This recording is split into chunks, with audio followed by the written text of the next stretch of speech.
Let us pray. Lord God, we thank you that your Son, Jesus Christ, came among us as one who serves. That through his actions and his words, we have been taught a nobler way to lead. Grant your wisdom to all in places of authority in this and every land. They may know your will, and keeping always before their minds the needs of others, may discover that in serving them, they are serving you. Through the same Jesus Christ, our Lord. Amen. The Lord's Prayer. Our Father, who art in heaven, hallowed be thy name. Thy kingdom come. Thy will be done on earth as it is in heaven. Give us this day our daily bread, and forgive us our trespasses, as we forgive those that trespass against us. And lead us not into temptation, but deliver us from evil. For thine is the kingdom, the power, and the glory, forever and ever. Amen.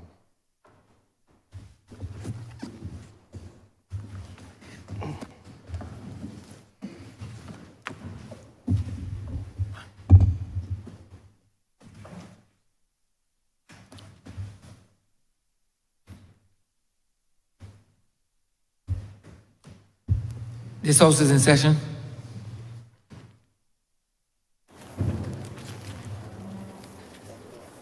Minutes of the meeting held on Tuesday, October 17th, 2023, and Tuesday, October 24th, 2023, to be confirmed.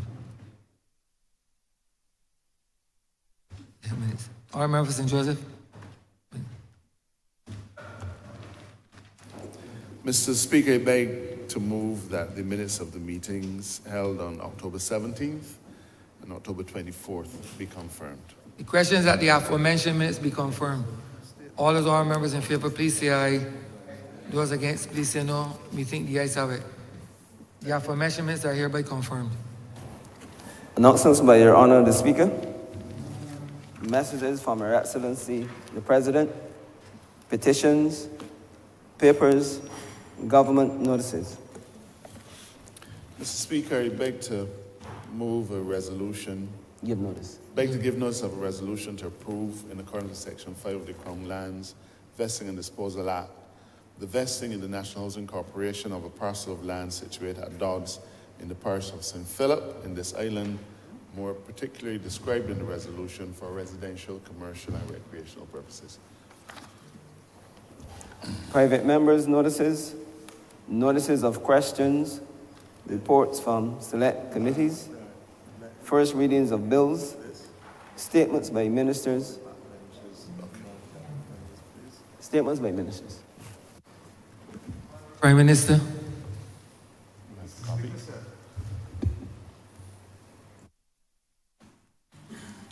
Mr. Speaker, sir, on November 20th, 2018, just short of 5 years ago, I rose in this honourable chamber and delivered a statement that gave effect to what was a historic change to the system of rates of taxes within our corporate sector. The situation facing the country then was that in September 2017 and November 2017, the then minister responsible for international business made a commitment to the Organization for Economic Cooperation and Development, commonly known as the OECD, that Barbados would dismantle the more than 4-decade-old regime. What was particularly unfortunate was that the last government gave the commitment truly in the dead of night, without debate, consultation, or discourse. And worse yet, they did it without any plan for the rest of us to know as to how they would achieve it. This left my government, sir, on assuming office on the 25th of May 2018, with just a matter of months to transform the sector and to place it on a more sustainable path. You will forgive me, sir, if I call some names without the appropriate notice, but I'd like to thank the former minister, the Honourable former member for St. Michael North, Mr. Ronald Toppin, for leading the charge and for putting the country in a position to honour its word, for bringing the following 13 pieces of legislation to this House on December 14th, 2018, which all needed to be passed by December 31st, 2018. I want to also thank the former member, former advisor, Mr. Ben Arundel, and the task force from the private sector who led the effort for the preparation of these amendments such that Minister Toppin was able to work seamlessly with them. The pieces of legislation relate to the International Business Companies Act, Repeal Bill 2018, the Business Companies Economic Substance Bill 2018, the Companies Amendment Bill 2018, the Corporate Trust and Service Providers Bill 2018, the Foreign Currency Permits Bill 2018, the Property Transfer Tax Amendment Bill 2018, the Shipping Corporations Amendment Bill 2018, the Societies with Restricted Liability Amendment Bill 2018, the Stamp Duty Amendment Bill 2018, the Trust Miscellaneous Provisions Bill 2018, the Value Added Tax Amendment Bill 2018, the Financial Institutions Amendment Bill 2018, the Insurance Amendment Bill 2018. Mr. Speaker, 13 pieces of legislation passed in order to reposition this sector with less than 5 months in government. You perhaps now see why I am truly indebted as leader of this government to the former minister and to the former advisor whose name, and to the members of the private sector who worked. Mr. Speaker, I announced then in 2018, November, that Barbados would converge our corporate tax rates to address the concept of ring fencing, with the intention of furthering Barbados's international competitiveness. We simplified the tax code, allowing for only 3 allowances: annual capital allowance, renewable energy allowances, and research and development. This reality, sir, reinforced my government's recognition that tax competitiveness is not equivalent to business competitiveness.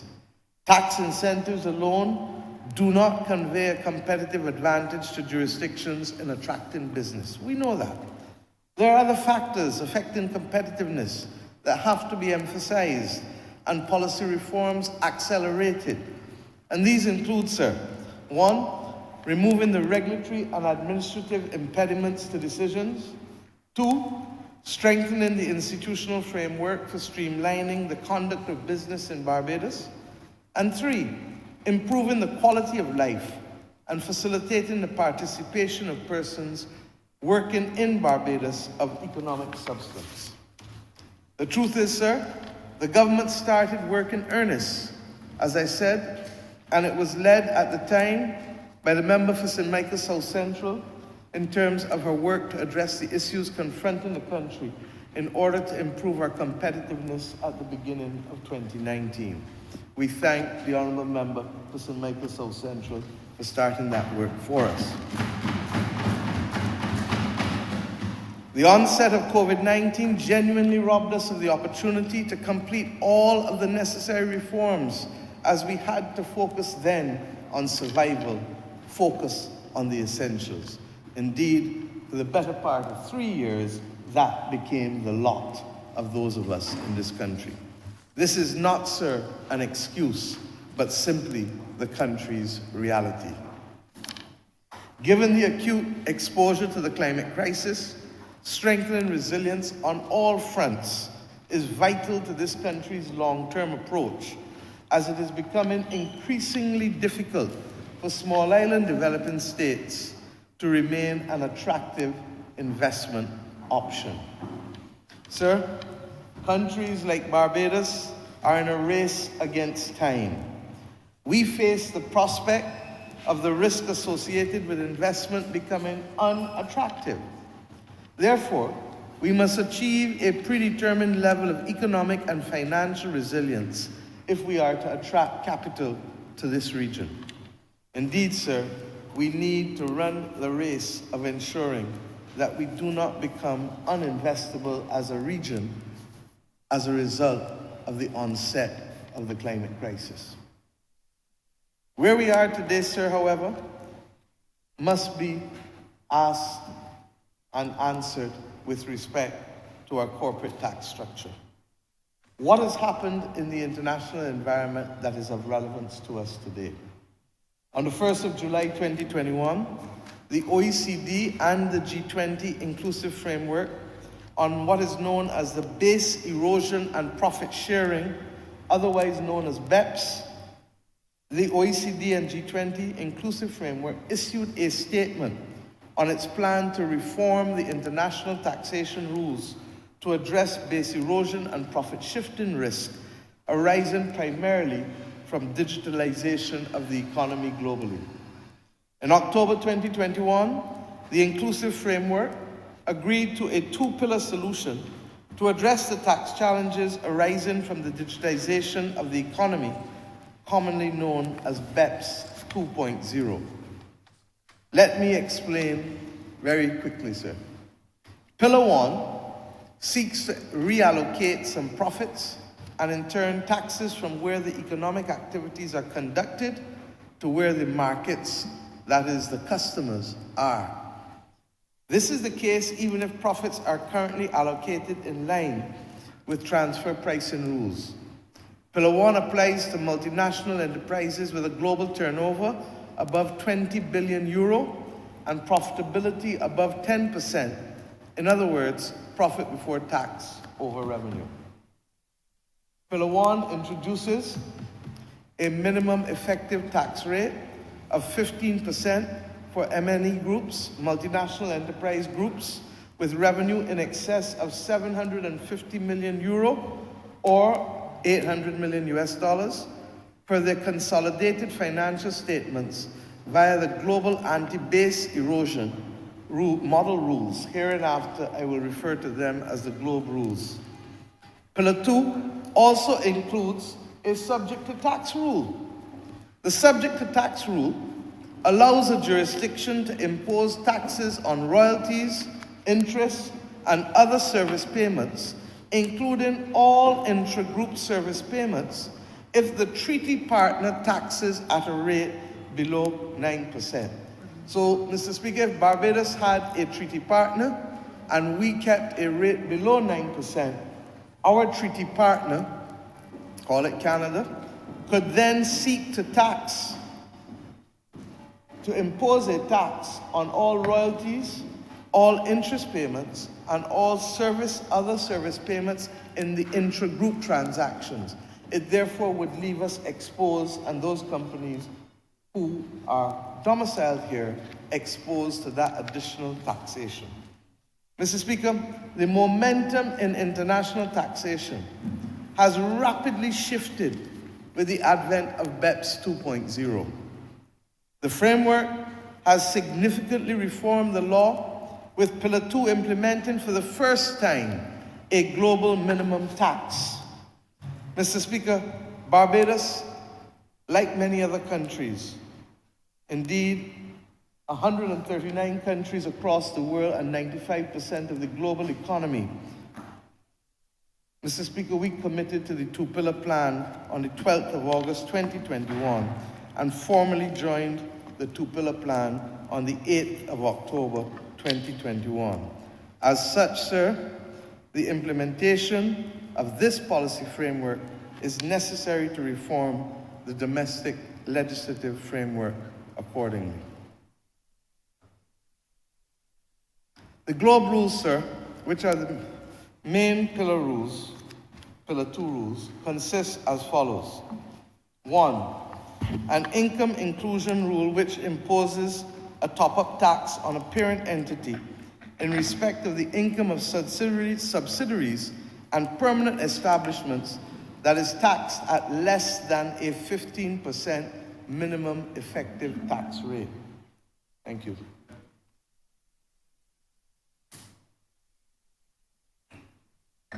2, a supporting under-tax payment rule.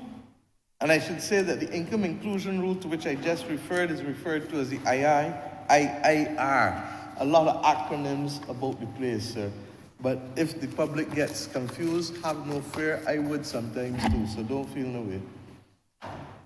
A supporting undertax payment rule, UTPR, which denies deductions or requires an equivalent adjustment in the event that a parent's entity's allocable share of the top-up tax regarding a low-tax constituent entity is not subject to tax under an income inclusion rule. And 3, a qualified domestic minimum top-up tax by which a jurisdiction imposes the 15% minimum tax on constituent entities of in-scope MNEs. The Globe rules, sir, are therefore designed to ensure that large multinational enterprises pay a minimum effective tax rate of 15% on the income arising in each jurisdiction in which they operate through the application of a system of top-up taxes in other jurisdictions, an income inclusion rule and/or an undertax payment rule and/or a qualified domestic minimum top-up tax. Where, for example, profits earned by a group subsidiary located in Barbados are taxed by an effective rate of only 5%, then the new rules will come into play from 2024. Therefore, sir, with the global minimum tax rate of 15%, the jurisdiction where the parent company is based will have the right to charge an additional 10% in taxes on their subsidiaries' profits. This will ensure that even those profits located in Barbados are ultimately subject to an effective tax rate of 15%. Any top-up tax to be paid in the other jurisdiction might be reduced or eliminated by any qualifying domestic minimum tax which allows Barbados to collect the tax. Sir, at the global level, it is estimated that the Globe Rule implementation will generate an additional annual 200 billion euros or 215 billion US dollars in revenue. The allocation of this revenue is, however, uncertain, as this is highly dependent on the country and the company's behavioral response. Today, more than 50 jurisdictions have commenced implementing the Globe rules. This is the case of Japan, South Korea, and the United Kingdom, which already have draft rules in place. The European Union member states are in the process of implementing them and are completing implementation before the beginning of 2024. Legislation has been tabled in most European Union countries, as well as in Canada, our primary partner, and adoption is expected by year end in most of these jurisdictions. However, sir, the United States and China have not adopted the Globe rules, and there is no evidence as to when they will move in that direction. The US has adopted the Global Intangible Low Tax Income, otherwise known as GILTI, the GILTI tax provisions in 2017, which are in part similar to the Globe rules, with the exception that instead of calculating the effective tax rate on a jurisdictional basis, the rules do so at a global level, allowing therefore the blending of highly and lowly taxed income as it is computed. Mr. Speaker, the GILTI minimum rate is currently 10.5%, even though it is expected that it will be increased to 16% in 2026. Even though GILTI provides for more stringent rules for the allocation of expenses, the provision is not considered as equivalent to Globe rules by the BEPS inclusive framework. In the absence of changes, US headquartered companies will be subject to the undertax payments rule as from 2025. Further, US tax reform may occur in 2025 as many of the Tax Cuts and Jobs Act provisions come to an end and will need to be either modified or extended. Sir, in summary, the adoption of the Globe Rules in 2024 by countries with whom we conduct the majority of our business presents the opportunity for our country, Barbados, to review and reform our corporate tax regime, such that we, Mr. Speaker, can shape our future and not simply be a victim of circumstances.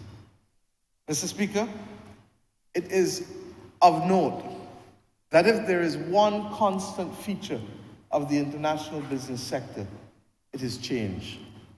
And Mr. Speaker, we came to understand this when even within less than 15 years after the foreign sales corporations had been established under the US-Barbados treaties, the European Union opposed it in the WTO, and accordingly, the WTO ruled that it was an inappropriate vehicle for Barbados to be using for the conduct of foreign business at the time.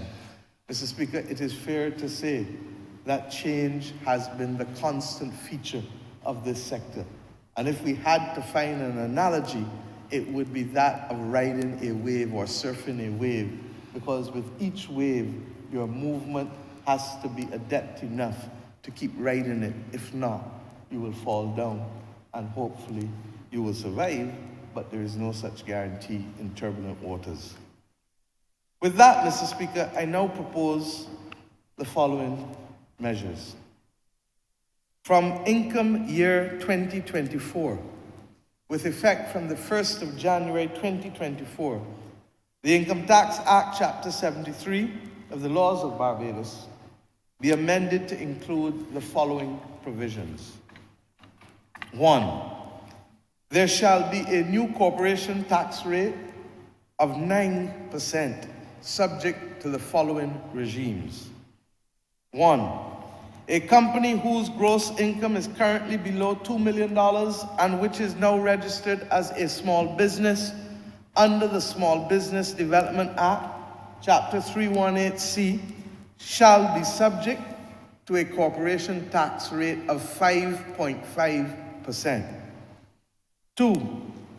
The corporation tax rate that is currently applicable to the insurance business sector of 0% for Class 1 businesses and 2% for Class 2 businesses shall remain. 3. International shipping business will remain taxed under the current tax regime established in 2019, noting that the international shipping industry is out of scope for Globe rules, and Barbados' industry therefore needs to remain competitive, as in many other countries it will be the same. After consultation with the sector, the Ministry of Finance will advise on whether Barbados should adopt a new regime in the future for international shipping companies from the fiscal year 2025 onwards, but it remains the same for this year. For income year 2024, with effect from 1st of January 2024, and this is the fourth measure, for income year 2024, with effect from January 1st, 2024, with respect to an in-scope multinational enterprise whose ultimate parent entity is in any jurisdiction which has not adopted, not implemented an income inclusion rule and the undertax profits rule, or whose constituent entities are not subject to an income inclusion rule or undertax profits rule, the current tax regime established in 2019 shall be maintained and applied accordingly. For such entities, there will therefore be no application of the qualifying domestic minimum top-up tax. It is recognized, sir, that the income year 2024 for a company may begin as early as the 2nd of January 2023 or as late as the 1st of January 2024.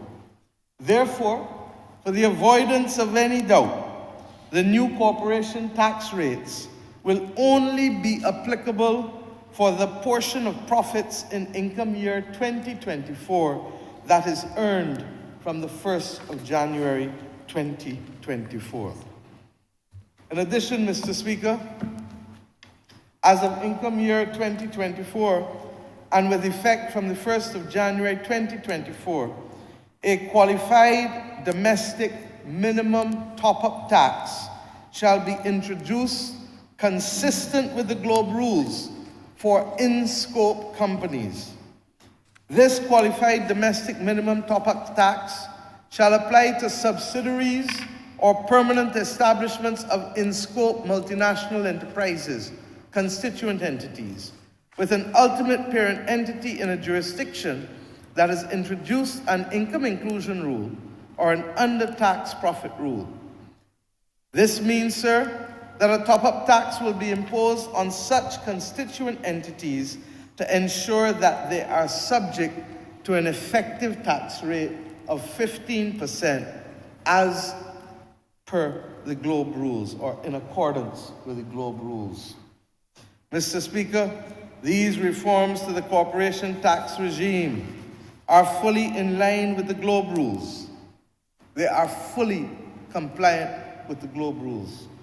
Barbados will ensure the qualified domestic minimum top-up tax meets the required standards to qualify for the qualified domestic minimum top-up tax safe harbor.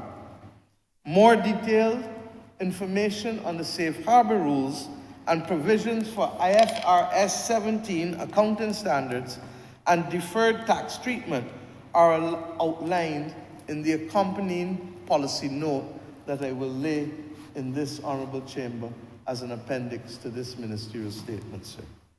The rules will be adapted as necessary in the future to reflect changes in the international standards, peer review results as well, and to ensure that Barbados always remains compliant and remains competitive as a financial center. The Barbados Revenue Authority shall be responsible for the administration of the qualified domestic minimum top-up tax. More specifically, this shall relate to the calculation of the tax base, control, determination, collection, as well as the recovery of the top-up tax. I should advise you, Mr. Speaker, that in accordance with international best practice, the government will introduce a requirement for smoother cash flow to facilitate its fiscal circumstances as follows. Accordingly, effective the 1st of January 2024, in-scope Globe companies will be required to prepay corporation tax on a monthly basis, sir, from income year 2024. I repeat, effective January 1st, 2024, in-scope Globe companies will be required to prepay corporation tax on a monthly basis from income year 2024. Currently, most do on a quarterly basis. For income year 2025, and with effect from the 1st of January 2025, all other companies registered, with the exception of small businesses under the Small Business Development Act, will also be required to prepay corporate taxes on a monthly basis.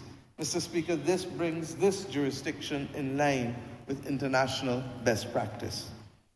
Monthly prepayments for fiscal year will be calculated based on the previous year's tax base multiplied by the new applicable rate, net of the impact of the tax credits mentioned in the following section, which I shall now announce where relevant. And what are these new tax credits, sir? In addition to existing allowances which are maintained, tax credits that meet the requirements of a qualified refundable tax credit under the Globe rules will be introduced. These credits, which shall be offset against any other tax liability for a period of 4 years, are offered to encourage growth, development, and employment in strategic sectors. The qualified refundable tax credits will be available to companies taxed at the rate of 9% and to companies subject to the qualified domestic minimum top-up tax. The credits proposed are as follows. 1. Qualified job credits. In the following sectors, a refundable qualified jobs credit for eligible payroll costs for designated activities will be introduced in the following sectors. 1. Fintech activities. 2. Wholesale distribution and trading without physical inventory or storage in Barbados. And 3. Research and development in medical, scientific, engineering, IT, AI, including AI, and other activities that will be determined by ministerial order. In addition, companies in the foregoing sectors must have the specified number of employees to qualify for the credit. The qualified jobs credit will be calculated on the average payroll cost on a sliding scale as follows. For the first 50 employees, a credit of 75%. From 51 employees to 100 employees, a credit of 175%. From 101 employees to 150 employees, a credit of 300%. From 151 to 200 employees, a credit of 400%. And for more than 200 employees, 475%. The maximum average qualified jobs credit shall not exceed 300% collectively. The eligible payroll costs means the expenditures for salaries, wages as well as other employee benefits or remuneration such as medical insurance, national insurance contributions, payments to a pension fund or other retirement benefits, bonuses and allowance payable to eligible employees. Employees means a full-time employee as defined under Section 85(1) of the Income Tax Act, Chapter 73. The qualified jobs credit shall not be granted for eligible payroll costs that can reasonably be considered excessive and unreasonable in relation to the company's economic operations. Eligible payroll costs shall not be deemed excessive and unreasonable, provided they are ordinary and necessary business expenses incurred primarily for bona fide purposes other than to obtain the qualified jobs credit. The research and development credit is a new such credit. A credit of 50% of qualifying expenses incurred for qualifying research and development activities and in addition to the qualified jobs credit outlined above.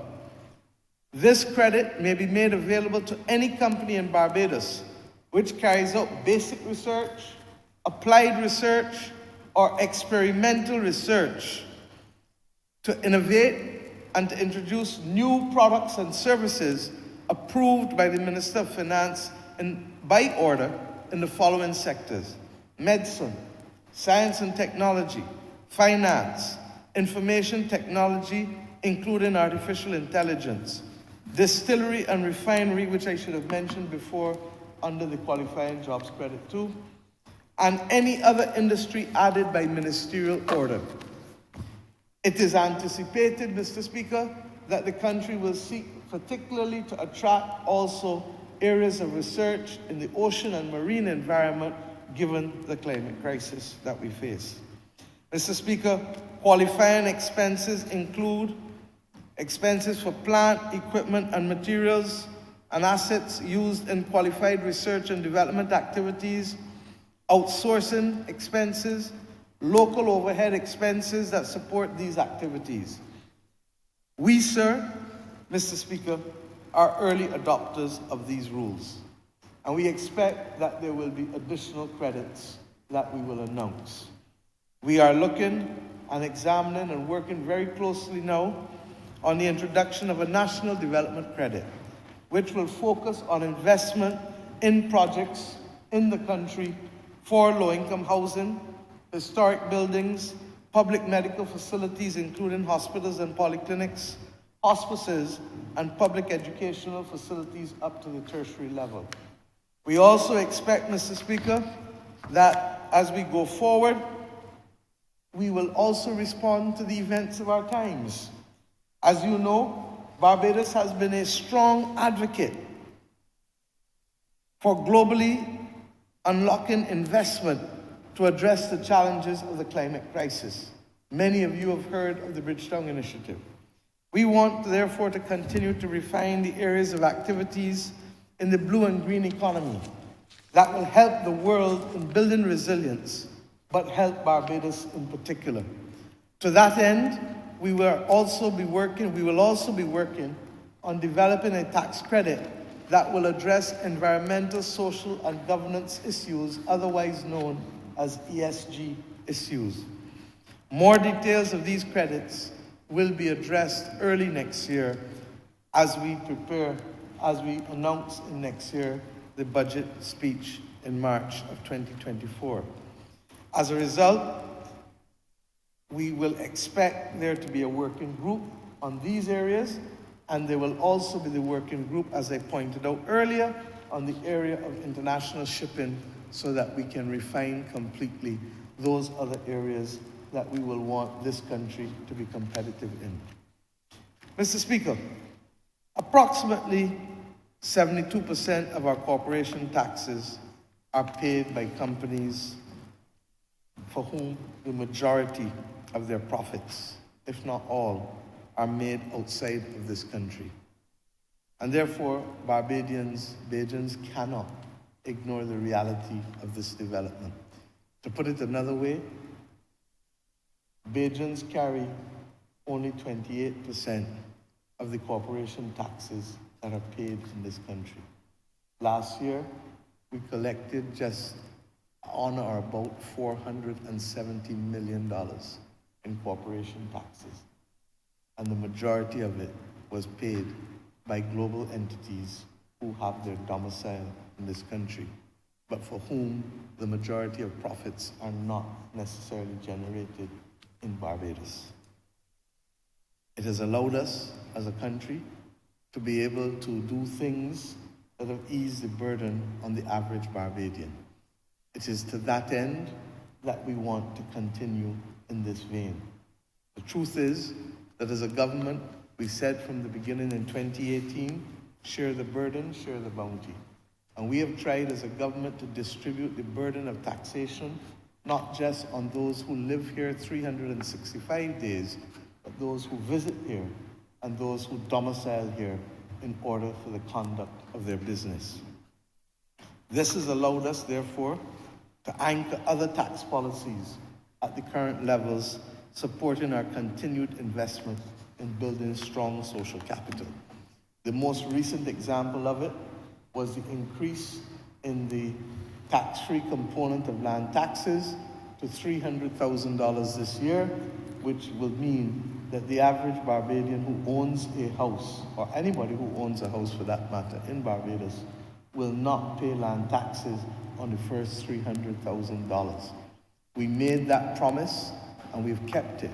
But in order to keep these promises, it means that we have to be able to ensure that the balance of our revenue is such that we can support both the conduct of governmental activities, but also ensure that we can pay down our debt on a trajectory that is comfortable. I therefore hope, sir, that citizens deeply appreciate that the share of the tax burden carried by Barbadians is indeed shielded by the performance of these companies.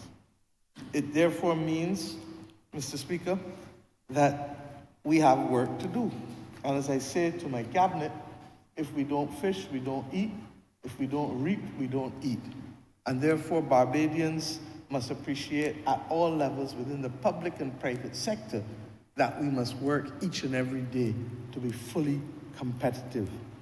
It's for this reason, Mr. Speaker, when I was recently in Canada, I traveled there with the Director of Finance and the Revenue Commissioner of the Barbados Revenue Authority to engage in face-to-face meetings with principles of major stakeholders who have a long corporate history with our country. On Thursday this week, I traveled today, but on Thursday this week, I meet with the Organization of Economic Cooperation and Development, as I said, otherwise known as OECD, who is at the center of the imposition of these rules. I will also use the opportunity to meet with members of the French private sector in an effort to keep the business that we have there and to expand the business footprint that we need to in France and in Europe generally. Mr. Speaker, in addition, as I said, we do not believe that this ambition is beyond us, and we have set a clear ambition that we can be world-class by 2030. This, however, requires continuous changes and dialogue. And in the same way we met with stakeholders in Canada, I expect over the course of the next 2 to 3 months that we will also have to consolidate our existing business with respect to entities in the United Kingdom, Europe, the United States of America, and CARICOM, and as far as possible minimize, therefore, the downside risk. Mr. Speaker, do we expect some businesses to leave? Probably. But we do believe that all will not leave, and that we do believe that our continuous engagement with them can make the case for their remaining in Barbados, particularly since, with respect to tax rates, what is it that we're looking at? Other jurisdictions who are now tax havens will soon have to be able to make the changes that are here. And our early action is motivated more because of the fact that Canada is our predominant treaty partner. And Canada has indicated their adoption of the rules from 1st of January 2024. There are other countries in the region whose predominant business comes from the United States of America or from China, and they may have the luxury, therefore, of an additional year. We do not have that luxury because of our close relationship with Canada over the years. It therefore means, sir, that there is a downside risk.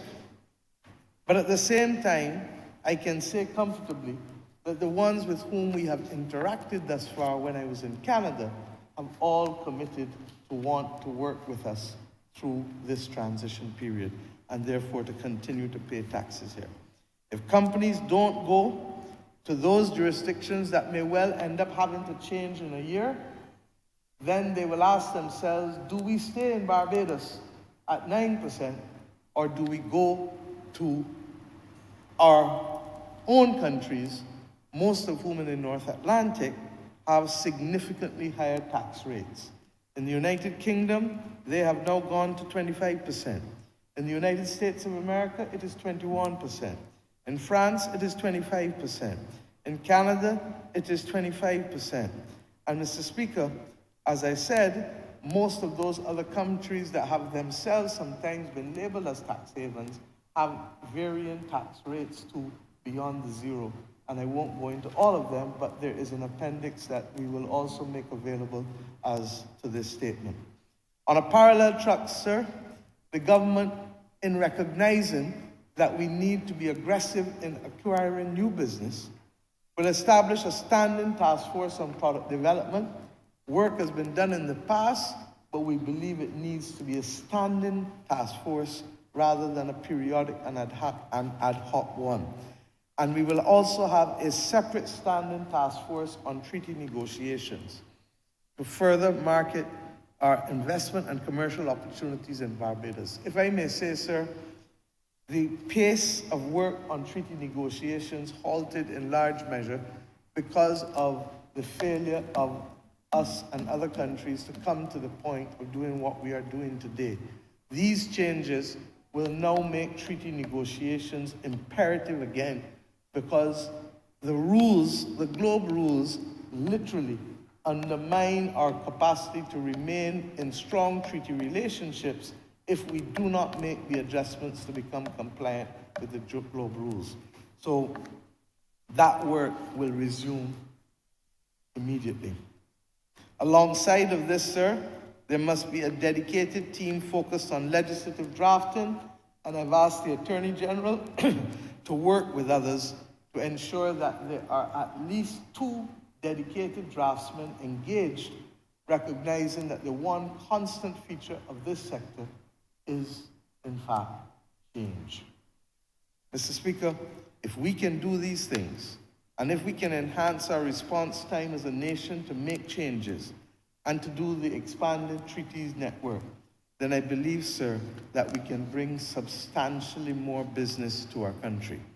It is, however, going to be a transition, and I do not fool anyone about this. But we can do it. Over the past 5 years, our government has established new missions in Panama, in Ghana, in Kenya, in the United Arab Emirates, and now do so in Ireland.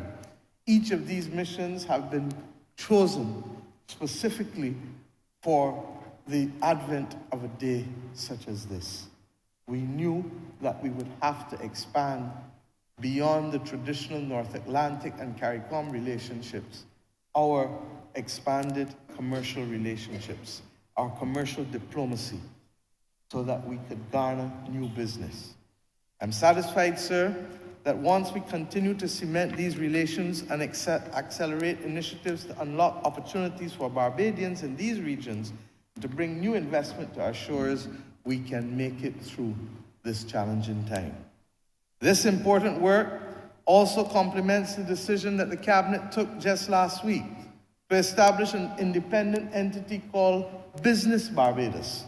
And this will house the corporate registry and the intellectual property registry, with a separate division as well focused purely on business facilitation in Barbados. Mr. Speaker, this is critical if we are to see greater efficiency in our regulatory compliance and in our business facilitation as a nation. We must now, therefore, engage with the workers and the representatives in the current institutions that exist to ensure that there is a seamless transition, and we will, of course, engage with all stakeholders across the private sector and the labor movement as well, who are not directly involved in this immediate transition. The initial feedback, Mr. Speaker, as I said, has been generally positive, but we genuinely do not know. We genuinely do not know where we will land until countries fully implement the rules. As the old people remind us of that phrase in the Bible, faith is the substance of things hoped for and the evidence of things unseen. So that we must now be prepared, not now to rely on faith, but we have to rely on actual achievements and action. Therefore, Mr. Speaker, that is one of the reasons we are transitioning to the monthly prepayment, so we do not have to wait until the end of the fiscal year to know what our fate shall be as a nation. Equally, we will review the performance of these reforms over the course of the next year in order to make a determination as to the future of the bank asset tax. Further, we have articulated to the OECD, last time I met with them, that as a small state, should there be any significant fall off in revenue in our attempt to be compliant with the Globe rules, we will argue strongly for compensation, not for speculative losses, but for actual losses below where we are with the receipt of corporation taxes. I do, however, hope that that will not be the case. Mr. Speaker, we have been in deep consultations with this sector, and we have been asked what the government will do should we get the extra revenue that we expect to get. In other words, should there be an upside benefit as opposed to a downside reality. You may recall, sir, that we have demonstrated our underlying philosophy this year to discharge our fiscal responsibility by reducing our debt, as I did in the budget of this year in March. When we have the capacity to pay down a little something, this government has always chosen to do that rather than to believe that we should leave everything to a future generation. Mr. Speaker, we will therefore maintain fiscal discipline as we have committed to throughout this entire period and in accordance with the targets that we set in the BERT 2.0 program, which embeds long-term fiscal and debt sustainability. Sir, additional revenue accruing beyond what is therefore required for the attainment of these targets will be spent on Barbados' development trajectory via strengthening climate and economic resilience, improving our people's quality of life, and reducing poverty from our landscape in accordance with Mission 2030. In short, it is critical, sir, that this country stays laser-focused on sustaining development progress while maintaining fiscal discipline. We are in the position that we are in largely because of an absence of fiscal discipline over a prolonged period of time. Sir, we have already indicated that we will establish a legacy fund which will accommodate much of government's illiquid assets. In other words, a lot of its land that is sitting down there with nothing happening to it and with nothing but a book value remaining in a book. We will use that legacy fund to house these illiquid assets, but we will also use the legacy fund to deposit any surplus revenue beyond that which is needed to maintain fiscal stability and growth in the BERT 2.0 program. So if we get a bounty, which is a possibility, we cannot use all of it on current expenditure, but must be prepared, as has happened traditionally in our history, to use it to keep it for a rainy day. Mr. Speaker, the priorities for spending in that legacy fund with respect to any funds coming from surplus revenue from corporation taxes will be for improvements in our education system with heavy concentration on skills and digital skills development, the strengthening of our healthcare system, the building of resilience with increased spending on adaptation to mitigate climate change effects for our people and our businesses, for debt reduction, as I said, and for investing in the development of our young people, particularly through sports and cultural development.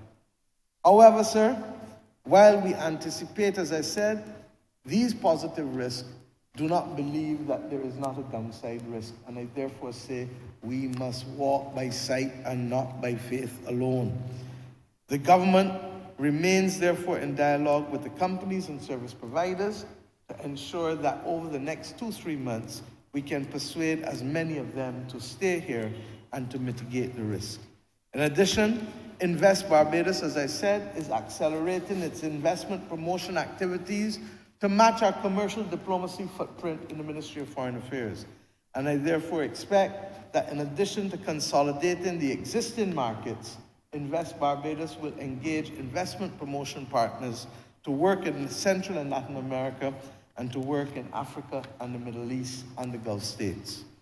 Mr. Speaker, why are we doing what we are doing? Simply put, sir, the future of our country is at stake. And just as we did in 2018 when faced with a not too dissimilar situation, we determined that as a country and as a government, we have what it takes to weather the storm as it was at that time. We have been able to do so such that it helped us get through a pandemic. It helped us get through natural disasters that we had not faced in over 60 years. Mr. Speaker, we have a strong reputation as a country to protect, and therefore every effort must be made to protect all the attributes that this country of ours has to offer in order to strengthen our domestic base. Mr. Speaker, how will we get new business, both local and global? Mr. Speaker, we have determined that regulation must now not be an obstacle, but it must be a competitive advantage and used as a tool for growth, and that it must be appropriate to risk. There cannot be a one-size-fits-all measurement if we are effectively to move nimbly. Regulating for growth, therefore, must be our mantra in order to get Barbados to world-class status by 2030. Working with Invest Barbados with the Barbados International Business Association, with the service providers, with our regulatory agencies, along with our full network of diplomatic missions abroad, we plan to bring true meaning to the phrase Business Barbados. Strong engagement and training across the public and private sectors, including the labor movement, therefore, will be critical to achieving this objective. And Mr. Speaker, why are we still a stable jurisdiction, Barbados? This country, sir, has a proud history in building strong social capital. It is our strength, our people. We have made a significant investment over the years, both pre-independence and post-independence, in education, health, and in the institutional capacity that has allowed us to punch above our weight more often than not. This long-term investment has now to be leveraged to engineer sustainable and inclusive economic growth. We have done well with engaging international partners, both in the international financial sector and as countries, sovereign states. We must do better in engaging industry and engaging academia in order to ensure that Barbados can be a domicile from which global business can be conducted. Mr. Speaker, I believe, my government believes, that our future can be bright. But that light will shine favorably only if each of us gets up each and every day to commit to achieving personal and world-class excellence. Forget the buzzwords in everything we do. In other words, that we go beyond what is our duty, whether we are working as an employee or whether we are seeking to invest as an entrepreneur. Mr. Speaker, the sum total of our efforts will make a difference to this country. And if we want to be able, therefore, to distance ourselves from others, then it is critical that each Barbadian sees that they have a responsibility under the Charter of Barbados to be able to go beyond our normal duty to ourselves, to our job, and to our family, and to add additional value to the output that we as a nation can put out.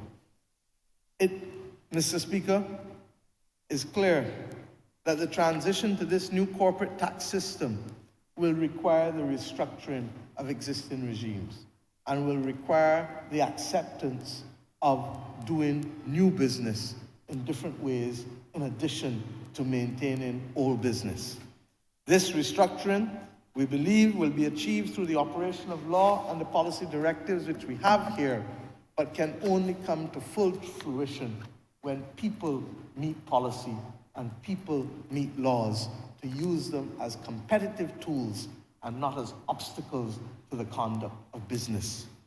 I want to thank, sir, the members of the private sector, the accountants and the other service providers who have continued to work with us over the course of the last few months as we navigate yet another set of fundamental reforms. I would be lying to you if I did not say that we miss deeply the presence and involvement of Ben Arundel, who, I believe only this weekend, a tournament celebrating his name and honor was held, and regrettably, those of us who were deep in work could not attend that tournament, but we were there in spirit. I also want to thank the Barbados Revenue Authority, its leadership, and its staff, including those who came out from vacation and worked beyond the call of duty to allow us to be here today. And of course, I'd like to thank our external advisors who have worked with us equally in spite of the time differences and sometimes some very, very unsociable hours to allow us to be here today. And of course, I'd like to thank the Honourable Minister in the Ministry of Finance, the member for Christchurch Central, as well as the Director of Finance and Economic Affairs and the Permanent Secretary in the Ministry of Finance, as well as Ambassador Dr. Maskell, and all other players with whom we consulted, including the Central Bank and others, to ensure that we are as sure-footed as possible in the changes that we are doing. All have worked exceedingly long and sociable hours to bring us into safe harbor. No pun intended. So as I close, Mr. Speaker, let me repeat. With this implementation of this new corporate tax regime, let us fully embrace global competitiveness. Let us invest in it. And let us invest in the training of our people to become one of the finest workforces globally with competitive skills. Mr. Speaker, we are not setting ourselves regional or hemispheric targets. Barbados can be a global destination of excellence once we put our minds to it. We have the core foundation, but we need now to ensure that, as I said, people meet policy and legal frameworks in order to create life and to earn for all of our people. So what is it, Mr. Speaker? The world is our business, and our business is the world. With the help of Barbadian people and all who call Barbados home, I have no doubt, sir, that we shall succeed. Global excellence with Barbadian values, that is and must always be the Barbadian way. God bless us and God bless this nation. I'm obliged to you.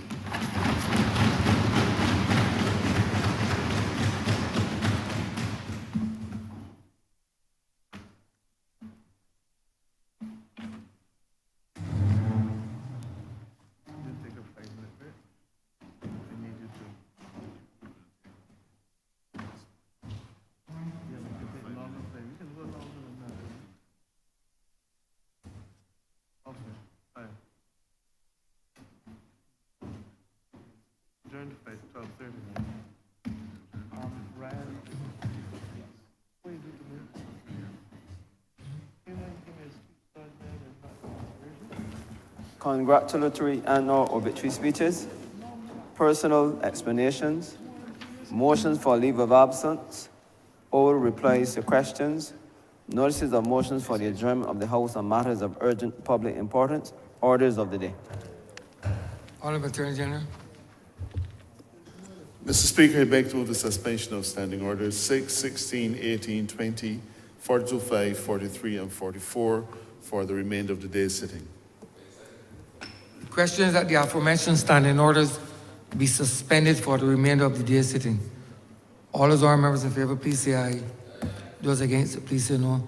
Methinks the ayes have it. The aforementioned standing orders are hereby suspended for the remainder of the day's sitting. Government business. Mr. Speaker, I beg to move that this sitting do stand suspended until 12:30. The question is that this honourable chamber be suspended until 12:30 p.m. All those honourable members in favour, please say aye. Those against, please say no. Methinks the ayes have it. This honourable chamber stands suspended until 12:30 p.m.